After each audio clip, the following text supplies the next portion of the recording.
오늘 함께 나눌 말씀은 요한복음 1장 9절부터 14절까지에 있는 말씀입니다. 요한복음 1장 9절부터 14절까지에 있는 말씀, 오늘은 저와 함께 소리를 맞춰서 우리 같이 한 목소리로 읽도록 하겠습니다. 같이 읽겠습니다. 시작. 참빛 곧 세상에 와서 각 사람에게 비추는 빛이 있었나니 그가 세상에 계셨으며 세상은 그로 말미암아 지은 바 되었으되 세상이 그를 알지 못하였고 자기 땅에 오매 자기 백성이 영접하지 아니하였으나 영접하는 자 곧 그 이름을 믿는 자들에게는 하나님의 자녀가 되는 권세를 주셨으니 이는 혈통으로나 육정으로나 사람의 뜻으로 나지 아니하고 오직 하나님께로부터 난 자들이니라. 말씀이 육신이 되어 우리 가운데 거하심에 우리가 그의 영광을 보니 아버지의 독생자의 영광이요 은혜와 진리가 충만하더라. 아멘. 보통 생일 축하나 생일 잔치는 그날 하거나 혹은 부득이한 어떤 사정이 있으면 며칠 앞당겨 하거나 그렇죠. 지나고 나서 하는 경우는 거의 없습니다. 어제가 성탄절인데 우리는 오늘 성탄 축하 예배를 하루 지나서 하고 있습니다. 우리 다 불효자식이에요. 가만히 보면 그죠? 성탄절 날짜도 중요한데, 근데 사실은 날짜보다 더 중요한 것은 그 의미라고 생각합니다.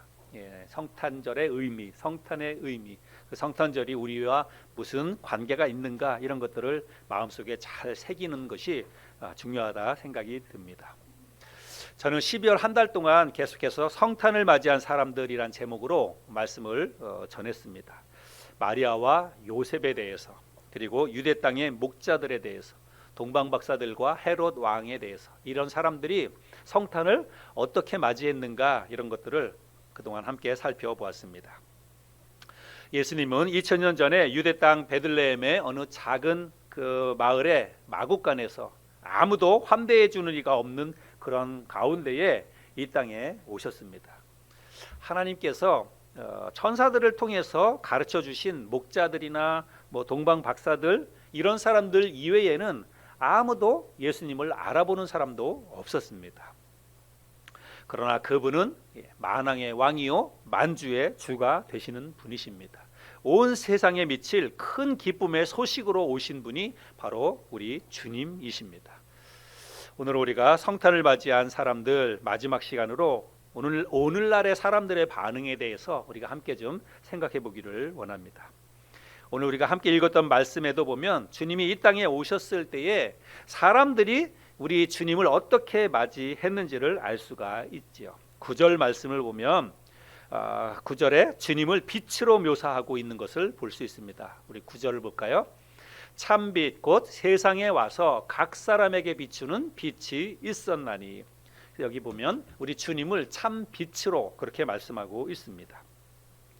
네, 여러분, 여러 가지 것들이 많이 있는데 왜 우리 주님을 특별히 빛으로 이렇게 묘사를 했을까요? 그것도 다 의미가 있겠죠. 그것은 주님이 이 땅에 오신 목적이 바로 빛의 속성, 그리고 빛의 존재 목적, 이거와 같기 때문에 우리 주님을 빛으로 묘사했다. 저는 그렇게 생각을 합니다. 여러분, 빛의 속성이 뭐예요? 빛은 어두운 곳을 밝혀주는 그런 속성을 가지고 있습니다. 그래서 빛이 어느 곳이든지 빛이 비추면 그러면 순식간에 그곳이 환하게 바뀌게 되는 것을 볼 수가 있지요. 그래서 우리 주님은 죄로 인해서 어두워진 이 세상과 이 세상 사람들에게서 어둠을 몰아내기 위해서, 그들에게 빛을 비춰주기 위해서 주님께서 이 땅에 생명의 빛으로 오셨다는 것입니다. 우리가 조금 전에 찬양 불렀지 않습니까? 어두운 세상에 빛으로 오신 예수여, 이 찬양을 불렀는데 이 찬양의 가사가 오늘 이 설교 본문 내용을 그대로 담고 있기도 하고 예수님께서 이 땅에 오신 그 목적과 이유를 잘 설명해 주는 그런 찬양이라고 생각이 듭니다. 우리 앞에서 찬양을 불렀는데 우리 이 찬송 다시 한번 같이 이런 의미를 생각하면서 우리 같이 한번 좀 불러봤으면 좋겠습니다. 빛으로 오신 예수여, 같이 찬양하겠습니다.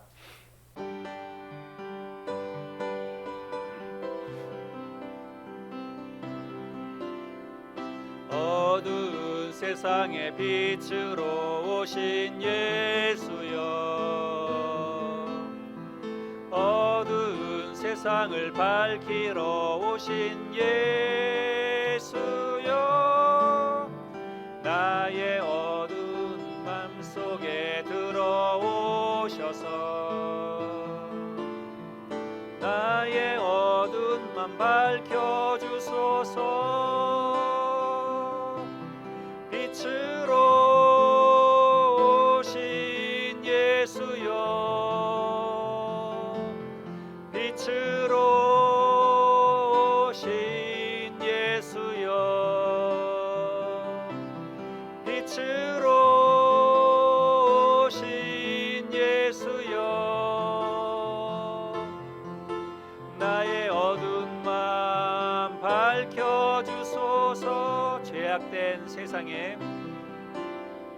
죄악된 세상의 빛으로 오신 예수여, 죄악된 세상을 밝히러 오신 예수여, 나의 더러운 맘속에 들어오셔서 나의 더러운 맘 씻어주소서.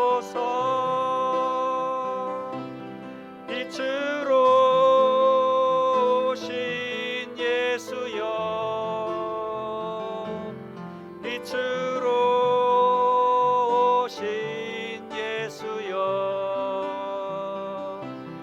빛으로 오신 예수여, 나의 어두운 맘 밝혀주소서.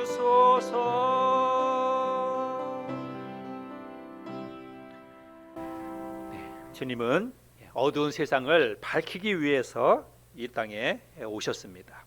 그런데 사람들이 그 사실을 깨닫지 못하는 거죠. 주님께서 우리들을 위해서 우리의 이 어두운 죄를 해결하기 위해서 이 땅에 오셨지만 사람들이 그것을 깨닫지 못했다는 것입니다. 5절 말씀에 보면 빛이 어둠에 비치되 어둠이 깨닫지 못하더라. 그래서 어둠이 깨닫지 못하더라, 이 말은 사람들이 깨닫지 못했다, 이런 말씀이죠. 깨닫지 못했을 뿐만이 아니라 오히려 그 빛을 거절하고 거부했다라고 말하고 있습니다. 빛을 멀리했다라고 이야기하고 있습니다. 9절부터 11절까지인데요. 참빛 곧 세상에 와서 각 사람에게 비추는 빛이 있었나니 그가 세상에 계셨으며 세상은 그로 말미암아 지은 바 되었으되 세상이 그를 알지 못하였고 자기 땅에 오매 자기 백성이 영접하지 아니하였으나, 영접하지 아니했다, 이 말은 뭐예요? 받아들이지 않았다, 이 말이죠. 믿지 않았다, 이런 말입니다. 우리가 이 말씀, 금방 읽었던 9절부터 11절까지 있는 이 말씀 가운데에서 우리가 놓치지 말고 아주 유념해서 꼭 살펴보아야 될 그 구절이 있습니다. 그 구절은 9절인데요. 9절에 보면 각 사람에게 비추는 빛이 있었나니 이렇게 말하고 있습니다. 빛이 어떻게 비쳤다고요? 각 사람에게 비쳤다, 이렇게 말하고 있습니다. 주님은 이 세상 모든 온 세상을 다 밝히기 위해서, 이 세상의 어두움을 몰아내기 위해서 주님이 이 땅에 오셨지만, 주님께서 이 땅에 오셨을 때에는 그 빛을 한 사람 한 사람에게, 각자에게 그 빛을 비춰 주셨다는 그런 의미입니다. 여러분, 이 말씀이 우리에게 왜 중요하냐면 우리의 믿음과 우리의 구원은 각자의 몫이라고 하는 것입니다. 제가 지난주에 어떤 분에게 복음을 전할 기회가 있었는데, 최근에 복음을 전할 기회가 있었는데 복음을 열심히 전했어요. 그런데 복음을 열심히 전하고 예수 믿어야 천국 갈 수 있다고 그렇게 권면을 했는데, 뭐라고 그러냐면 아이고, 내 아내가 열심히 교회 다닌다는 거예요. 내 아내가 열심히 교회 다니니까 괜찮다고 이렇게 이야기를 하는 것입니다. 그래서 제가 아내가 열심히 교회 다니는 것도 좋은데 그거는 아내의 믿음이고, 각자 예수를 믿어야 된다고, 아내가 열심히 다닌다고 해서 내가 그 치맛자락 붙잡고 내가 덩달아 그 천국에 갈 수 없다, 꼭 예수 믿어야 된다, 이렇게 이야기를 했습니다. 여러분, 모태신앙, 3대째 기독교 집안, 목사의 아들, 뭐 장로의 딸, 여러분 이거 다 아무 소용 없습니다. 내가 개인적으로 예수 그리스도를 내 마음에 개인적으로 예수 그리스도를 믿지 않으면 아무 소용 없다는 것입니다. 왜 그렇습니까? 주님께서 각자 한 사람 한 사람에게 빛을 비춰 주셨는데 자기에게 빛이 비춰 주었을 때 그 빛을 받아들여야만 어둠이 몰아 나가는 것입니다. 그 빛을 거부하면 여전히 어두움 가운데 있을 수밖에 없다는 것입니다. 이어지는 말씀을 보면 주님께서 각 사람에게 빛을 비춰 주셨지만 사람들이 그 빛을 거부했다라고 말하고 있지요. 11절에 자기 땅에 오매 자기 백성이 영접하지 아니하였으나,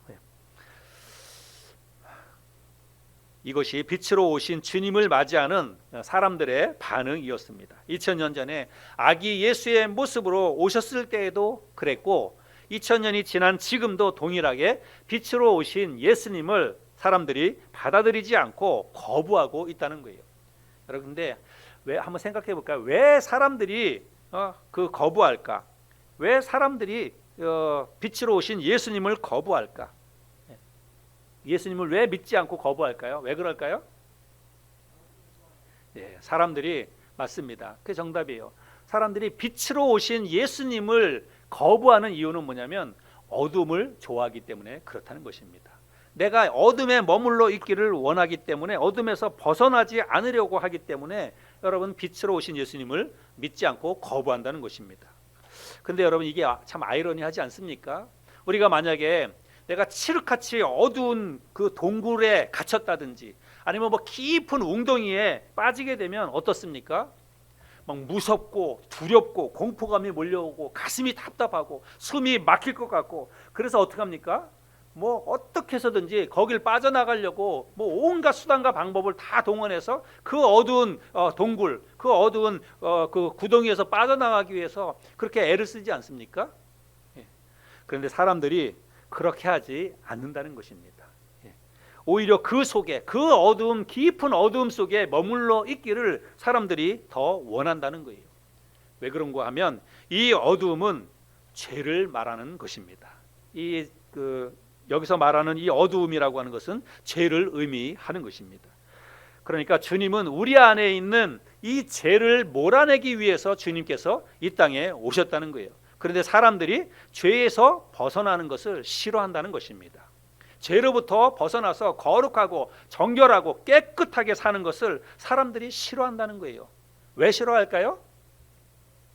이 죄는 보암직도 하고 먹음직스럽기도 하고 사람들의 마음을 혹하게 빼앗아가는 짜릿한 그런 기쁨, 짜릿한 마력이 그 죄 안에 있기 때문에 그렇다는 것입니다. 여러분, 하나님께서 아담과 하와에게 선악을 알게 하는 나무의 실과를 먹지 말라 이렇게 말씀하셨어요. 그러면서 하나님 뭐라 그러냐면 네가 먹는 날에는 정녕 죽으리라 이렇게 말을 했습니다. 그거 먹으면 죽는 거예요. 그런데도 불구하고 그거 먹었습니까? 안 먹었습니까? 왜 먹었겠어요?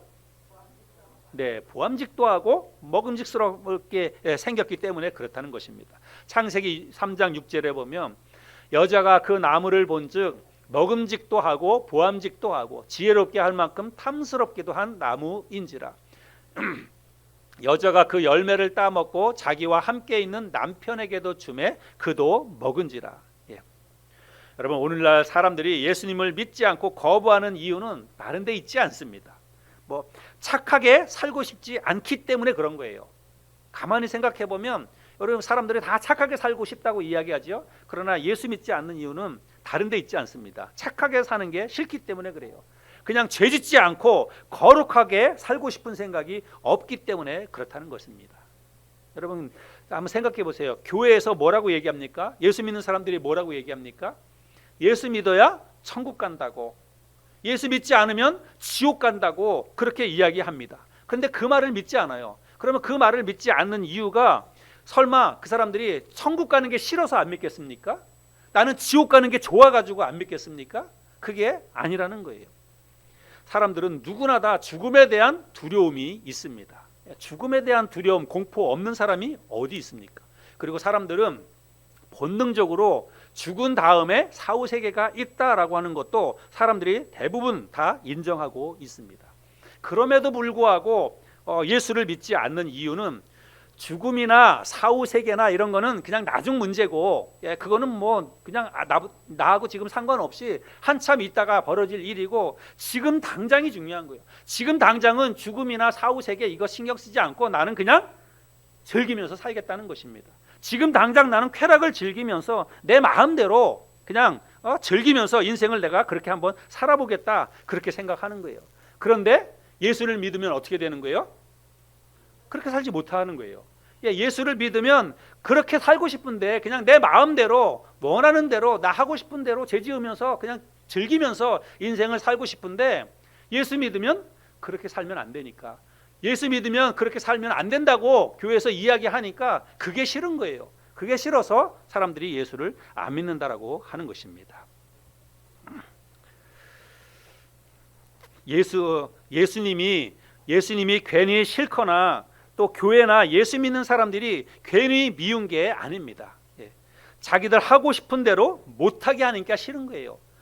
내가 막 하고 싶은 게 있는데, 내 욕심이 있고 욕망이 있고 정욕이 있는데 예수 믿으면 그것을 못하게 하니까, 성경 말씀을 읽으면 그렇게 못 살게 되니까, 자기가 원하는 대로 못 사니까 그게 싫은 거예요. 그래서 예수를 안 믿는다라고 하는 것입니다.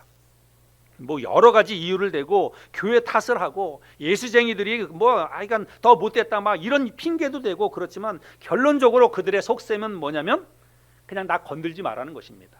내 인생 건들지 말라는 거예요. 나는 그냥 내 인생 내 마음대로 즐기고, 그냥 어차피 짧고 굵게 그렇게 난 즐기면서 살다가 갈 테니까 내 마음대로 살도록 그냥 내버려두라, 사람들이 그렇게 이야기하는 것입니다. 여러분, 이게 뭐냐면 이게 바로 죄의 속성이고 죄의 마력이라고 하는 것입니다. 예나 지금이나 사람들은 이 죄의 유혹에서 벗어나지 못하고 있습니다.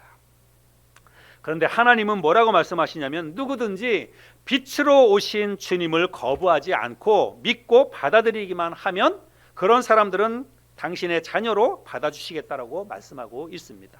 오늘 우리가 읽었는데요, 11절 12절 볼까요? 우리 같이 한번 좀 읽어볼까요? 11절 12절 시작. 자기 땅에 오매 자기 백성이 영접하지 아니하였으나 영접하는 자 곧 그의 이름을 믿는 자들에게는 하나님의 자녀가 되는 권세를 주셨으니, 자기 말씀해 보니까 영접하는 자 곧 그 이름을, 예수님의 이름을 믿는 자들에게는 하나님의 자녀가 되는 권세를 주셨다라고 말씀하고 있습니다. 여러분, 하나님의 자녀가 된다는 말씀이 무슨 의미예요? 하나님의 자녀가 된다고 하는 이 말씀의 의미는 우리 안에 있는 모든 어둠의 세력들이 다 물러간다는 것을 의미하는 것입니다. 어둠 가운데, 죄 가운데 있었던 우리가 하나님의 자녀가 된다는 것은 거룩하신 하나님의 자녀가 되는 것이기 때문에 우리 안에 있는 모든 죄의 어둠이 순식간에 물러가게 된다는 것을 말하고 있는 것입니다. 하나님은 죄로 어두워진 이 세상과 이 세상의 모든 사람들에게 참 자유와 밝고 찬란한 영원한 생명, 천국을 주시기 위해서 당신의 독생자 예수 그리스도를 빛으로 이 세상에 보내주셨습니다. 여러분, 그날이 바로 성탄절이에요. 성탄절이 우리가 그냥 캐럴 부르고 카드 주고받으면서 서로 즐기고 그런 것이 아니라, 바로 우리 안에 있는 이 어두움을 몰아내기 위해서 예수님이 빛으로 이 세상에 오신 날이 바로 성탄절이라고 하는 것입니다. 그래서 성탄절이 기쁘고 우리가 성탄절을 축하하는 것입니다.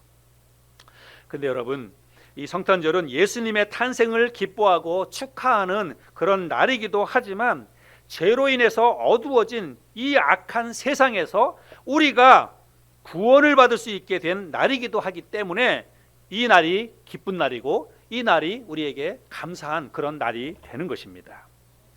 여러분은 성탄절을 어떻게 맞이하셨습니까? 매년 성탄절이 되면 여러분 어떤 생각을 가지고 성탄절을 맞이하십니까?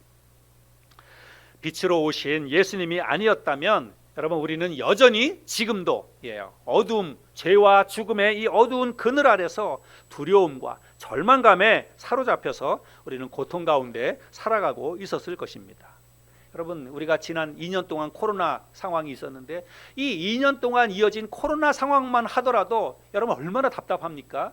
얼마나 막 숨이 막힙니까? 정말 지겹고 막 미칠 것 같고, 여러분 이런 우리의 마음속에 우리의 삶에 이런 고통들이 있지 않습니까?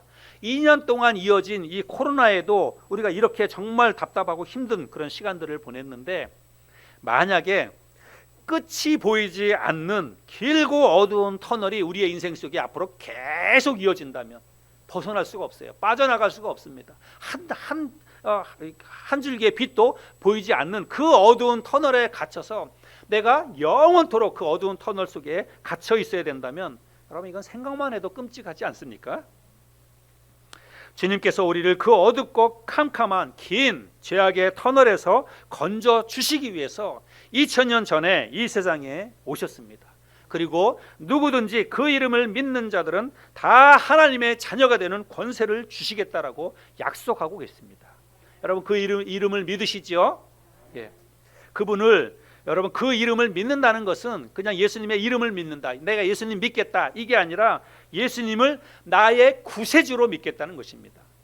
예수님을 나의 주님으로 내가 받아들이겠다라고 하는 것입니다. 이제는 주님이라고 하는 것은 주인을 바꾼다는 거예요. 내 인생의 주인이 내가 아니라 내 인생의 주인이 우리 주님이십니다. 하나님이십니다. 예수님이십니다. 이렇게 고백하는 게 주님이라고 고백하는 의미입니다. 그냥 우리가 입술로만 주님, 주님, 그게 아니라 인생의 주인을 바꾸는 거예요.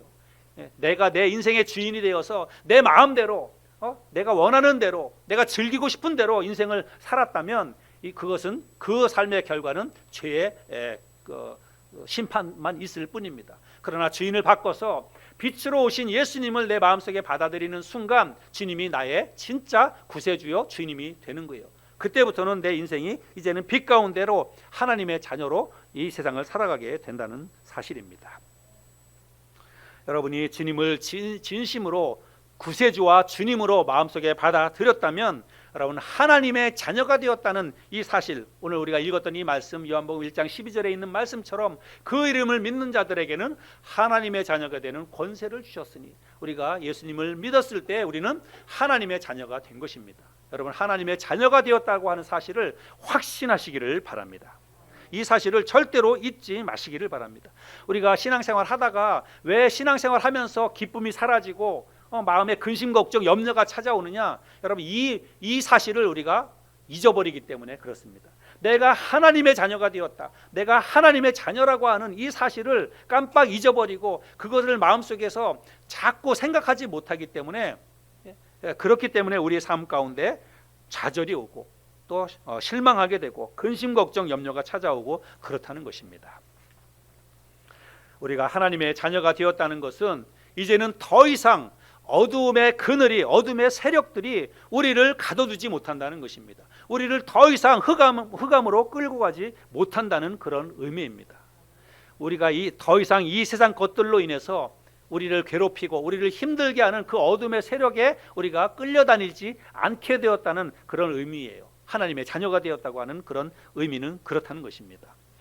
로마서에 보면 그런 말씀이 있는데요. 로마서 8장 31절에 보면 그런즉 이 일에 대하여 우리가 무슨 말하리요? 만일 하나님이 우리를 위하시면 누가 우리를 대적하리요?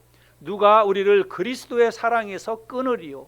환난이나 곤고나 박해나 기근이나 적신이나 위험이나 칼이랴. 내가 확신하노니 사망이나 생명이나 천사들이나 권세자들이나 현재일이나 장래일이나 능력이나 높음이나 깊음이나 다른 어떤 피조물이라도 우리를 우리 주 그리스도 예수 안에 있는 하나님의 사랑에서 끊을 수 없으리라. 이 세상 그 무엇도 이제 더 이상 우리를 어둠 속에 끌고 가지 못한다는 말입니다. 심지어는 죽음조차도 우리를 땅속에 가둬두지 못한다고 말씀하고 있습니다. 빛으로 오신 주님께서 우리를 거룩한 하나님의 자녀가 되게 해 주셨기 때문에 이제는 우리는 더 이상 어둠의 세력 안에 머물러 있지 않게 되었다는 말씀입니다. 참빛 곧 세상에 와서 각 사람에게 비추는 빛이 있었나니, 여러분 2000년 전에 이 세상에 오셔서 죄의 어두운 그늘 아래 있던 나를 비춰주신 주님, 그 주님의 은혜에 감사하면서 모든 영광과 또 찬송을 주님께 올려드리는 복된 성탄절 보내시는 저와 여러분들이 될 수 있기를 바랍니다. 뿐만 아니라 이제 우리도 누군가에게 생명의 빛을 비춰주는 작은 예수, 작은 등불이 되어야 될 줄 믿습니다. 여러분, 주님께서 우리를 향해서 뭐라 그러냐면 너희는 세상의 빛이다라고 말씀하고 계세요. 우리 주님께서 빛으로 이 땅에 오셨지만 우리를 향해서도 이제는 주님을 마음속에 영접하고 받아들인 너희도 빛이다 이렇게 말하고 있습니다. 그래서 우리가 이 어두운 세상 가운데에서 작은 등불이 되어서 어두움을 몰아내는 일에, 그리고 내 주위에 아직까지도 어둠에 갇혀 있는 사람들에게 생명의 빛을 전하는 그 일에 우리가 우리의 삶을 드릴 수 있기를 바랍니다. 여러분, 여기 지금 깜빡깜빡하고 있는 크리스마스 트리 전등이 있고 또 뒤에도 전등이 있고 그런데 여러분, 사실은 여기 깜빡깜빡하는 예쁘잖아요, 전등이, 그죠? 그런데 여기 깜빡깜빡하는 전등 하나만 따로 띄어가지고 보면 아무것도 아니에요. 하나만 있으면 작은 등불 하나는 사실 아무것도 아닙니다. 그런데 이 작은 등불이 이렇게 모여서 예쁜 트리를 밝혀주는 예쁜 등불이 되는 것입니다. 저와 여러분 또 혹은 우리 교회는 어쩌면 이 작은 등불 하나에 미치지 못할지 모릅니다. 그러나 여러분, 우리가 같이 모여서 내 이 작은 등불이 하나하나가 모이면 이렇게 아름다운 트리를 밝혀주는 예쁜 이런 등불이 될 수 있다는 것입니다.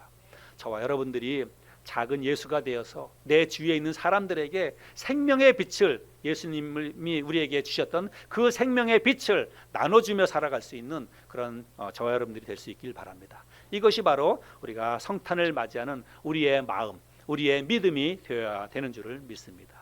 이런 것들을 잘 생각하고 복된 성탄절 보낼 수 있는 저와 여러분이 되시기를 바랍니다.